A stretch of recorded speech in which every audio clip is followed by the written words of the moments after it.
Are we set, guys? To the last one. All secure? Sounds great. Let's go diving. Jean-Michel! What is it, kids? What's going on? Can you help us find where SpongeBob SquarePants lives? But we can't find Bikini Bottom. You mean somebody lost a Bikini Bottom? Bikini Bottom is where SpongeBob SquarePants lives. SpongeBob? I never heard of SpongeBob. I've heard of a tube sponge. And I've seen a vase sponge. There are barrel sponges too. Of course, but there is no SpongeBob. We've seen him on TV. Let's get to the bottom of this. This is Jean-Michel Cousteau. Is this Stephen Hillenburg? Well, Steve, I hear you have discovered a new sponge species called Bob SquarePants. I want to see it. Oh. You created SpongeBob, and to see him, I have to turn on the TV. Well, let's have a look. Ah, so this is Bikini Bottom. And this guy's SpongeBob, Jean-Michel. Quite a happy-go-lucky fellow. Yep, he's always a kid at heart. Well, Steve, the sponges I've seen over the years don't have this personality, so to speak, and they don't resemble a square kitchen sponge. But they're not just blobs either. They're full of energy and keep busy. When I created SpongeBob, I took a lot of creative license. A main character just staying in one place that looks like a blob isn't very exciting to watch. True, but sponges are important. They are the filters of the sea. Some long and narrow, some short and fat. They can get bigger than 2 feet in diameter. These creatures have been cleaning our oceans for over 540 million years. And our bathrooms. Well, most of the sponges we use in our homes don't come from the ocean anymore. Right, those are fake sponges made out of cellulose. I always think of SpongeBob as being a real sponge. He's just square. And sponges have quite an appetite themselves. I'll say, SpongeBob can't get enough ice cream. True sponges filter food from the water. They aren't picky. They go with the flow. Sponges are really odd animals. I mean, most people think that they're plants. I think they're so unusual and special. In fact, researchers believe that chemicals in sponges may cure cancer and other diseases. This is SpongeBob's best friend, Patrick Star, as in Sea Star. Glad to hear you call him a sea star, not a starfish. Sea stars are animals related to sea urchins, not fish. They have tube feet that act like tiny suction cups. Hey, I didn't see any there on Patrick. Do you know how long it would take to draw all those feet, Jean-Michel? Okay. At first glance, sea stars seems like harmless slowpokes, but don't let them fool you. Well, that was the inspiration for Patrick. Sea stars seem kind of dumb and slow, but in reality, they are very active and aggressive. When a potential meal is at hand, some chase their prey, fight, even run away. Yeah, they're incredibly mobile.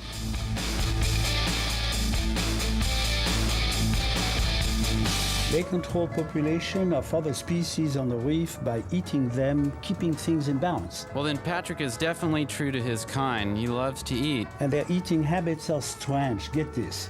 They can poke their stomach through their mouth and digest their prey outside their bodies. Ooh, sounds pretty messy. Don't try this at home, kids. At least not while your parents are watching. Steve. What? Well, never mind. Well, at least I think we agree that they are remarkable as they are beautiful. Without a doubt. I'm busy planning to rule the world! This is Plankton. He's based on an actual plankton called a copepod. You know, Jean-Michel, the little crustacean with 2 antennae and 1 red eye. There certainly are enough of them to rule the world. Billions and billions of them. They can be miniature plants, phytoplankton, or animals, zooplankton. Your character, the copepod, is definitely an animal and he's been eating his greens. Plant plankton are tiny and at the very bottom of the food chain, the grass of the open sea. Zooplankton can be tiny or big, like jellyfish. From what I understand, the word plankton is Greek for drifter. Yes, but the most part, plankton are drifters transported by currents, but some can swim all the way from the depth to the surface. Well, what's fascinating to me is that some animals are plankton when they're very young, you know, larvae, and then they grow up to be larger animals or plants and are no longer plankton. That's true. I really love how some of them look like they come from another planet, too. Especially the gelatinous zooplankton, perhaps the most delicate life form in the ocean. Practically living water that even glows in the dark. Living water, I like that. Well, some of my favorites are the ones that make webs. Well, my favorites are the ones that look like they're from another planet. Strange as they may be, they're like us, resident of planet Earth. Hello, I like money. I see, you also created a crab character. Let me guess, does he have a crabby personality? Almost. He's more salty than crabby. This is Mr. Krabs, and like real crabs, he's very opportunistic. Well, right away, you can see that crabs are like big insects. Their skeleton is on the outside, so if they want to grow, they shed their outer skeleton, and voila! A newer, bigger one is underneath, like getting a new suit. In the case of Mr. Krabs, a cheap suit. They walk sideways, and they can live on land and in the sea. So whether it's high tide or low tide, they're pretty much covered, right? Funny you say that, Steve. Some love to decorate their bodies with seaweed, rocks, live sponges, and anemones, even trash. Mr. Krabs decorates himself with dollar bills. Hermit crabs need more protection, so they look for empty shells like snail shell to move into. They carry their home on their back wherever they go. Hey, there's a crab eating a sponge. And doesn't seem to mind the bad taste. There are really all sorts of crabs, big and small, fat, and even some with very thin, spiny, long legs. I'll have to use this one for a future character design. You could call it stringy, skinny. Hey, can I use that? Sure. Oh no, this is terrible. Who's gonna sign my paycheck? Jean-Michel, this is Squidward the octopus. He's SpongeBob's grumpy next-door neighbor. I like the octopus for this character because they have such a large, bulbous head, and Squidward thinks he's an intellectual, so of course he's going to have a large, bulbous head. But he only has 6 legs. An octopus has 8. I knew you were going to catch that. You know, it was really just simpler for animation to draw him with 6 legs instead of 8. Well, both squid and octopi are cephalopods, meaning head-foot. They are the intelligent masters of camouflage. They have excellent eyesight, squeeze through tiny holes, and some use ink or venom for defense. We've tried to do jokes with Squidward releasing ink in the show, but it always looks like he's pooping his pants. More than I needed to know, Steve. I'm sorry. They can get big. An octopus can be 500 pounds. According to researchers, a giant squid can be 60 feet long, yet we've never filmed them. And both the squid and the octopus can be small, like the market squid. They are the example of diversity, being about as weird as any group of critters in the sea. I love the weird ones. Hey, isn't that a cuttlefish? Now they have more than 8 tentacles, right? They have 10, actually. Like the octopus, and cuttlefish can change their looks depending on their environment. They have a siphon for pumping water, which they use for jet propulsion, just like an octopus.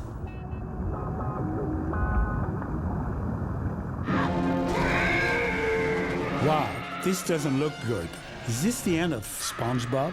No, but he'll be more cautious the next time he stops for ice cream. He's being tricked by one of the most bizarre creatures in the sea. Bizarre and sneaky. And ugly, but I adore frogfish. I'd let you in on a secret, Steve. My nickname is Frogfish. I'm sorry to hear about that. Well, these guys have a big mouth. Their squirmy thing is a lure, a built-in fishing pole. Frogfish have perfect camouflage, so they find a good hiding spot, lure the fish in, and whammo, dinner is served. Well, in the movie, we changed the worm lure to ice cream sundaes because that's what attracted SpongeBob and Patrick. So what gave you the idea to use a frogfish? While we were making the movie, I saw one while snorkeling on a reef in Hawaii. It was hiding out on this big yellow sponge, believe it or not. I watched it creep along on its little feet, and I thought, I've got to use this in the movie. It's so fascinating. They really don't like to swim. They're simply not made for it, so they use their fins as feet to walk short distances and at times even gallop. Gallop? I didn't see that when I saw one. It's true, they may seem clumsy and awkward, but at the right moment, they can really move. Well, they may seem ugly, But there is something that is truly disturbing under the sea. And what's that? The wastelands in the ocean, places that were once vibrant and thriving with life. You mean bleached and dying coral reefs. You know, SpongeBob, there's a lesson to be learned from all of this. What's that, Patrick? I mean, look how beautiful the ocean can be. Life and color everywhere. It's too bad that humans have had such a negative impact on it. Yes, it's sad and it's a problem. If we don't do more to understand and care for coral reefs, we may lose them for good, possibly in less than 30 years. Look at that, the reef has lost its color. When the coral reef looks bleached, it's sick. It's lost the ability to work like a city under the sea. It cannot support life. It's sad but true. Human activities damage the reef. It looks like someone dumped sand on the reef here. That's called sedimentation, caused by runoff from land. It smothers the reef. Eventually, our life will be affected by our poor treatment of the ocean. But we humans can do something about this, right? Right. It's not too late to protect the ocean. Thank you, stranger! Now, this is one character I certainly know. Unlike you, Jean-Michel, this diver is not such a nice guy. He's the villain in the movie, modeled after an old-fashioned hard-hat diver from the late 1800s. As you know, they didn't swim, they walked, and must have looked like towering giants to anything living on the ocean floor. Diving in the early days was very dangerous. To explore the ocean, the first step was to put on a thick suit and a heavy helmet and pump air down to the diver. It was difficult, but the connection between humans and the ocean is critical, and to better understand and protect it, we must explore. Our lives depend upon it. What's up with Mr. Stripes here? He's demonstrating the second step. To put the air needed to breathe in a tank the diver could take with him. The equipment was uncomfortable. Movement was difficult and the air supply was limited. But then my father and Émile Gagnon invented scuba and everything changed.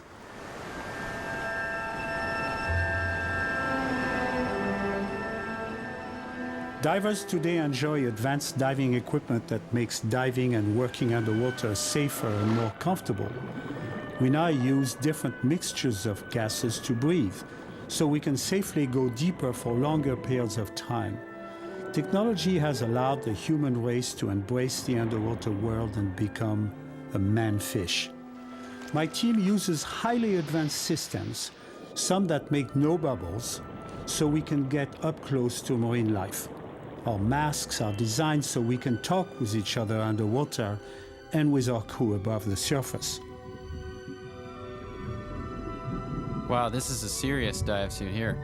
That's the newt suit. It works like a submarine, allowing the person inside to go deep for long periods of time. Then there is Deep Worker, just one of many subs that make deep ocean exploration possible. Well, thanks a lot, Jean-Michel. You've really taught us a lot today, and I hope you enjoyed the tour of Bikini Bottom. Well, thank you, Steve. Let's talk soon, okay? Is it clear now? Yes. I still wish we could go to Bikini Bottom. Well, the ocean is full of wonderful places. As a matter of fact, we're going there now. You want to join? Yeah! Let's go. Hey, somebody looking for a Bikini Bottom? We already found them on TV. Come on, man, get with it, will you?